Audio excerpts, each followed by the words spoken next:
Welcome back. You're listening to the Wire to Wire podcast. I'm your host, Jacob Smethers. Today we got a lot to get into, but you know, but before we do, I should say, today is 9/11 2020, 19 years after 9/11 2001.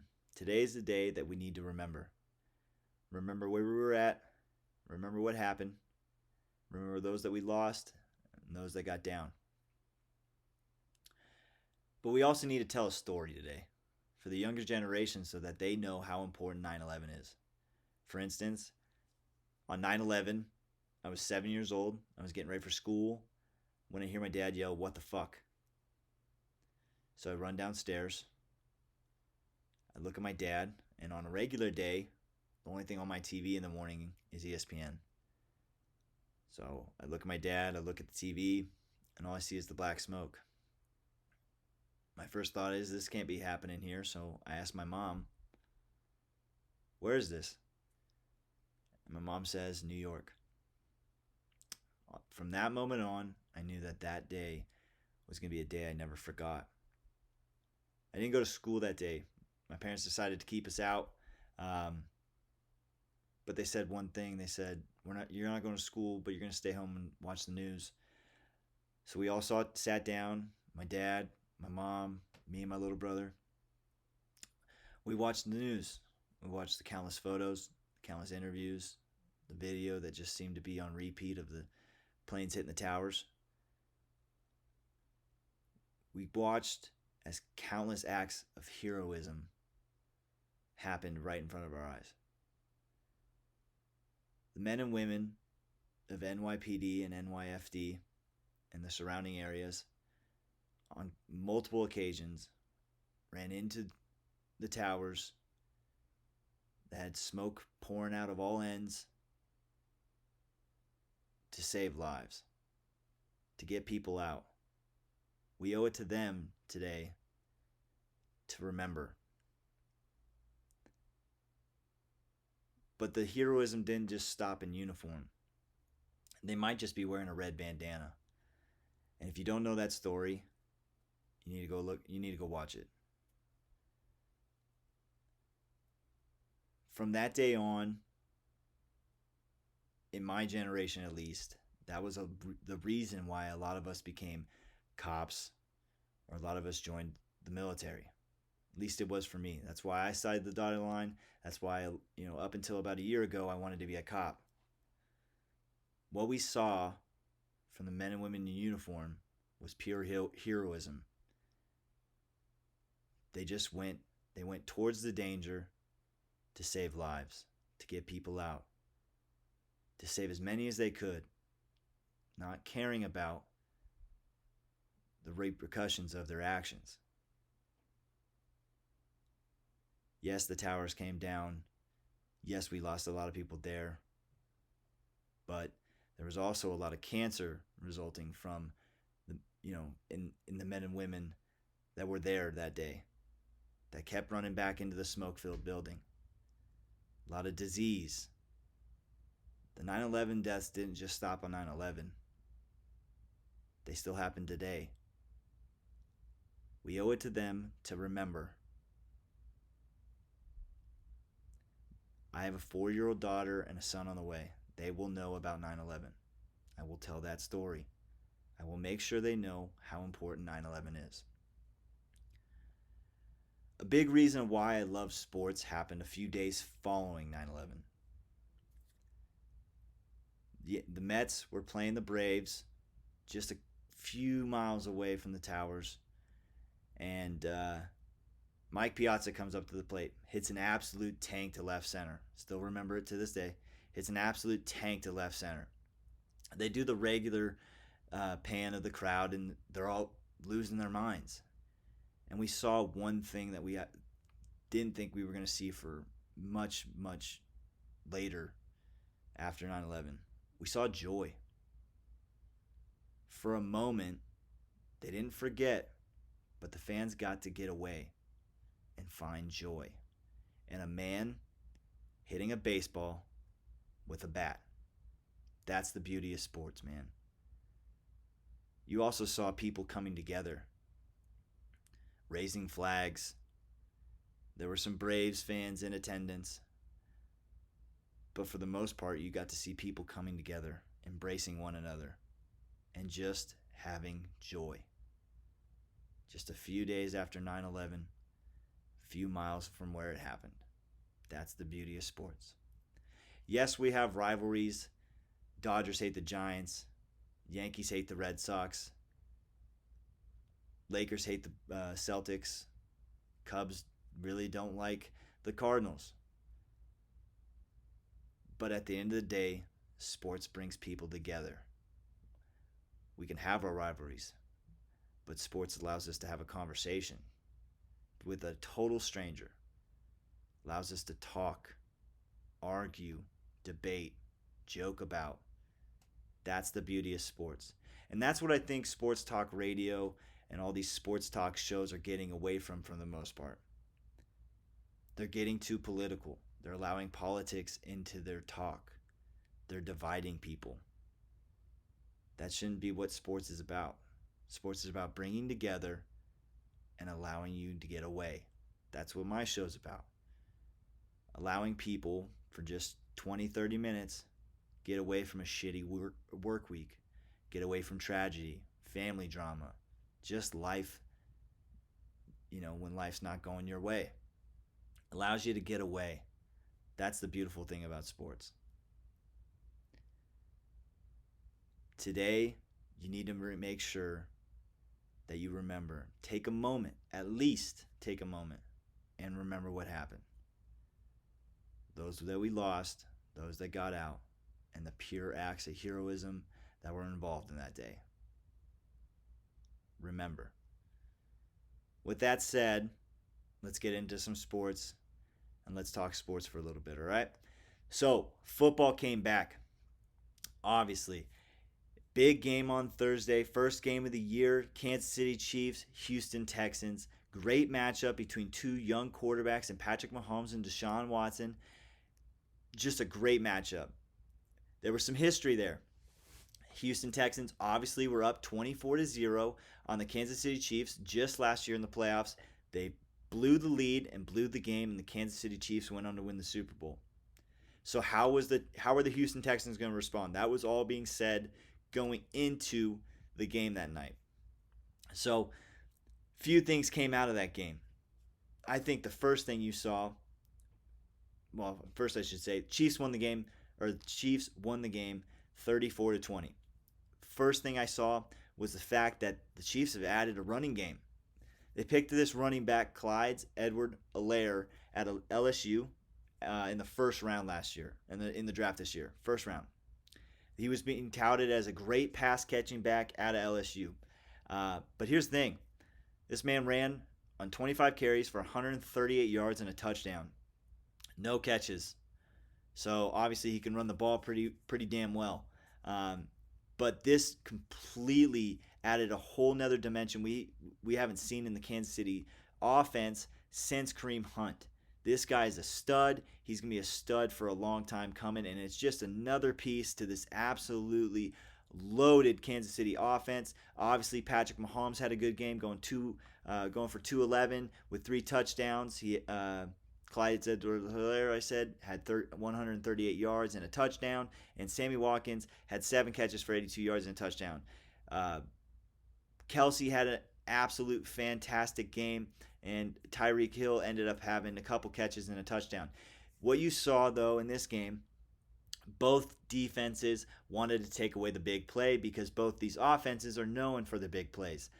Will Fuller can blow the top off the defense for the Texans. Obviously, you have Tyreek Hill and Kelsey for Kansas City, both big play players. But both defenses did a really good job at stopping the big play. So Kansas City adjusted. They started running the ball with Clyde Edwards-Helaire and just really took advantage in between with the middle and short passing game with Kelsey and Sammy Watkins and really destroyed the Texans defense. Texans were really able to counter this at all, and you just saw a team in Kansas City that is definitely going to be the front runner for the Super Bowl right from the get-go, and they made a statement last night. They looked fantastic. On the other side of the ball, though, Houston, yes, they actually, in my opinion, they had a few bright spots here. Deshaun obviously did his thing, 253 and a touchdown with a pick, but he looked pretty good for the most part. David Johnson, who a lot of people were writing off, had 11 carries for 77 yards and a touchdown, few catches. He's going to be a big part of this offense. He looked good in that offense. It's a good fit. Will Fuller looked like a number one wide receiver. He had 8 catches for 120 yards and looked really good in his route running, much improved. But the big thing is for Houston, with those good things being said, is their offensive line is trash. They have Laramie Tunsil at left tackle, and he looked great. That left side of the line, at least the left edge, is covered. That blind spot is not there for Deshaun Watson, and that's good. Tunsil looks fantastic, but the rest of the line looked like crap. Chris Jones, sorry, for Kansas City was just getting constant pressure up the middle and really wrecking havoc in the middle of that line. And then you had Frank Clark coming off the edge on that right tackle and getting sacks on multiple occasions and causing absolute havoc off the edge. He looked fantastic. But I think the bigger reason why is Kansas City's offensive line is terrible outside of their left tackle. That is definitely something they're going to have to address going forward. But I still have them winning the division basically because I saw David Johnson look absolutely fantastic and really giving another option to Deshaun Watson in the passing game, but also being a great runner. He looked explosive last night. He had a very good touchdown run early in the game, but then Kansas City came and scored 31 unanswered points, and that's what that offense does. But they did it much more methodically. This was just a great game to watch. A few things you learned in this game, and it was a great way to start off the season, and I'm just so excited for football going forward. Now, since football started and this is the first football season that I'm doing this podcast, I'm going to do something that you see on a lot of sports shows, but I think I can do it just as good as them. So I'm going to give you 5 picks every week that I think are locks for wins, and so let's get into it. So my first pick is kind of more just because I'm a Patriots fan, but I also think it's a lock because I think Bill and the boys have something to prove, and then that basically that they're not going to be a walking mat, and that they're going to compete for at least the division, the division this year. So I think I got the Pats over the Dolphins. Now, if you're a betting man, the line is 6.5. I think that might be a little high, but I still take the Pats to win by at least 10. I think Cam Newton's going to come out. You're going to see a different style of offense, and it's going to be a little bit more dynamic. Use everybody as much as possible. They still got Edelman, N'Keal Harry is another year older and he's healthy. They've got some offensive linemen back. So I think that offense is going to look good against a not so good Dolphins defense.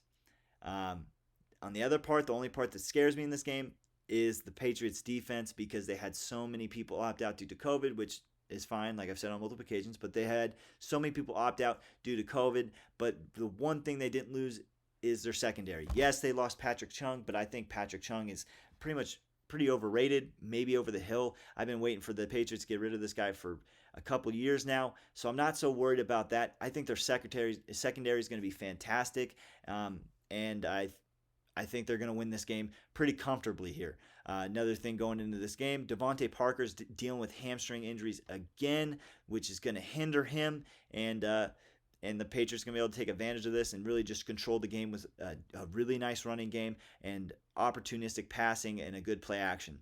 So I got the Patriots over the Dolphins. That's one. Number 2, Philly over Washington, 100%. Again, betting man, 5.5. I think that's low because Washington sucks, and Philly, that's still big brother in that division. I think they are healthier at this point, so I think Philly's going to look real good in week 1 over Washington. I know Washington's going to be better coached this year with Ron Rivera. I just don't think they have the talent to keep up with a healthy Eagles team. So Philly's definitely a lock for this week. Number 3, Chargers over the Bengals. Again, betting man, Chargers are only favored by 3 points here.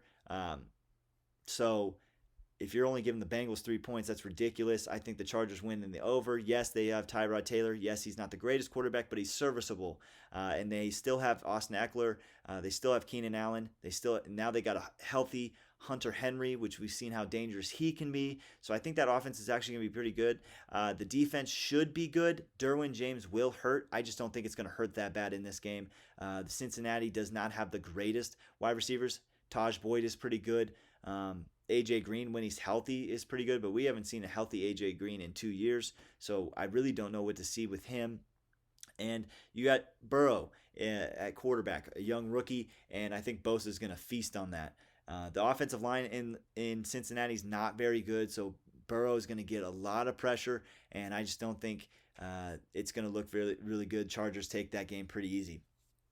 The one question mark I have here is the Rams-Cowboys. It's a pretty even game in the betting line, and I think it's a pretty even game matchup-wise. But I think with the injury to Amari Cooper and the hamstring problem he's having, the Rams are going to be able to shut down that offense pretty consistently by keying on Ezekiel and sticking Ramsey on Amari Cooper and just shutting him off completely because of his hamstring. So shut that off completely. They don't have the greatest wide receiver core outside of that until the rookies prove otherwise. Ezekiel Elliott, key him. He really does. I want to see how he looks early in the season. Last 2 years, he's looked out of shape. So I think that might be the same thing here as well, until you prove otherwise, kind of thing. So I'm going to take the Rams. You give Sean McVay 4 weeks to prepare for a team. That's pretty much what they've had to prepare for the Cowboys because they've had no preseason game. So all his focus has been on the Cowboys. And I think he's going to come out with a dynamic game plan and really put it on the Cowboys here. The Cowboys, I think, will end up being a 500 team again this year. I don't see them getting that much better. They're going to be a 9-7, 8-8 team. And the Rams, I think, are going to take a big step up. They signed Ramsey to a big deal. He gets some stability. I think that's going to be a positive thing for him, and he's going to play really well. They still have Aaron Donald, who's just an absolute savage. So I like this team. I like the Rams right now. And we'll see how the rookie running back situation lines up in LA. So, but I got the Rams over the Cowboys. That's number 4. And so the 5th one, I'm going to go with a Monday night game so that my picks span all week. I've got the Steelers over the Giants. I think that's a lock. Big Ben coming back, wants to prove something. Tomlin, again, a great coach with preparation. And again, 4 weeks focusing on one team, just the Giants. Yes, they have Saquon Barkley, but outside of that, not much. They have Barkley and Ingram. So I think Daniel Jones is going to struggle with TJ Watt coming at him all night. That offensive line's still not great, and the Giants' defense can't stop a nosebleed. So I think the Steelers are really going to light him up. Big Ben's going to come back and show that he can still play. Smith-Schuster is going to look so much better because he's going to have a consistent, good quarterback in the backfield throwing him the ball, not Mason Rudolph and Duck Hodges. So I think the Steelers are going to look real good against the Giants and really come out firing, and they're going to take this win on Monday night. So those are my 5 picks. Pats, Philly, and Chargers, Rams, Steelers. Those are my 5. Lock them down, see how I do. I think I got them all, and I got some money on the line, so I'm hoping I get them all right.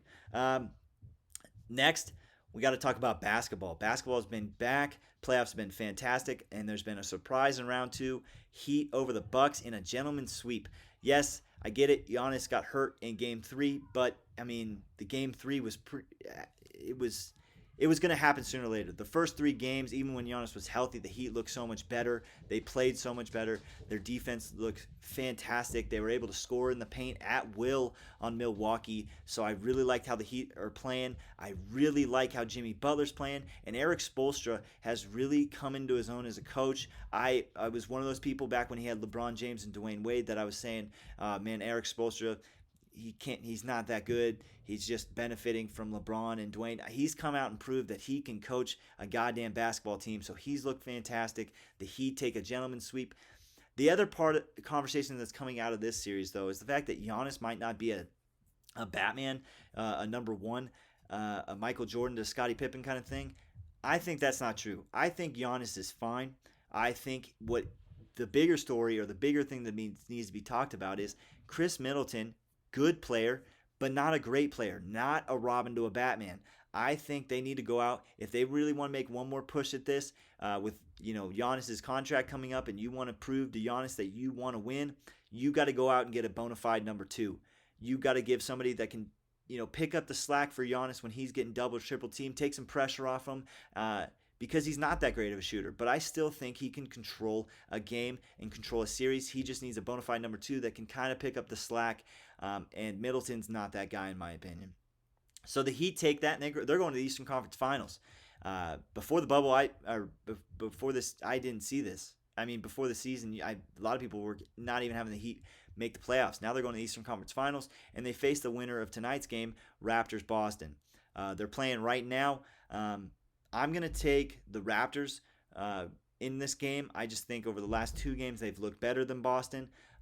They look like they wanted a little bit more playoff experience. I like the way they look. They play, like I said and saying all year, I really like how the Raptors play as a team. I like the way they're coached. That's not saying I don't like Boston's coach, because obviously I love Stevens, but I just think right now the Raptors are really looking good, and really after game 6, I think they're looking to really take game 7 here. So I'm having the Raptors and Heat in the Eastern Conference Finals now. That's a great matchup. We'll break it down more next week when we get a little deeper into it. And then you go to the Western Conference. Lakers up 3-1.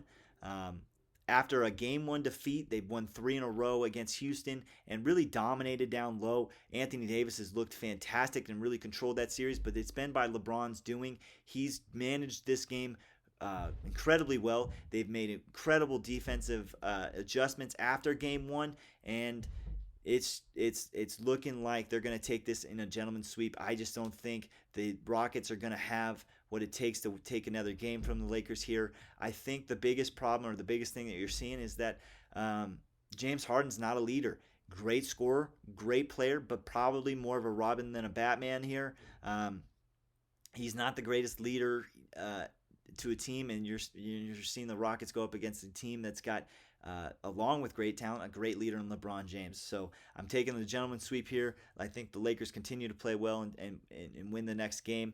The Clippers-Nuggets series is now 3-2. Nuggets just ended up beating the Clippers. I really like the Nuggets, but I don't think they're going to have anything left for game 6 and 7. So I'm going to take the Clippers in 6 here. So Western Conference, I think we all thought is looking to be adding up here with the Lakers and Clippers. Obviously, I have Lakers winning the series, or winning the whole thing. I said that a couple weeks ago. I'm going to stick with that because I stick to my guns, and it's going to be a great series, though. I'm really excited for that one. I'm excited for the Heat and whoever wins tonight. Both teams would give a great matchup to the Heat, and I think it's going to be a fun series to watch. But I think the champion, no matter what, comes out of the West. You have to say that. All right, so that's some basketball. Baseball has been amazingly fun. Again, we're seeing more and more shocking teams really make a playoff push. And I know I'm a Giants fan, but what the Giants have been able to do over the last few weeks and really make this push has been nothing short of remarkable, because they don't have the talent on paper to compete with these teams, but they are, and they're playing very, very well. Then you go, and the Yankees on the other end of the spectrum, a team that we thought was going to be a lot better, who's kind of slid back to 500 at one point. They've started to bounce back, get a little healthier, and play a lot better baseball as of late. Baseball's been so fun to watch. I really like the 7-inning double headers that they do. I think that's something that they should implement throughout a regular season. Not just a strike or a pandemic shortened season or a strike shortened season. I think on a regular season, I think we should see more double headers, more 7-inning games, because that is another fun thing they're doing. Just so many things, good things happening in sports right now. Baseball sprinting to the playoffs, basketball in the playoffs, football just started. You're getting all 3 sports at once. It's so fun to watch. Such a fantastic, especially since basketball is in the playoff mindset.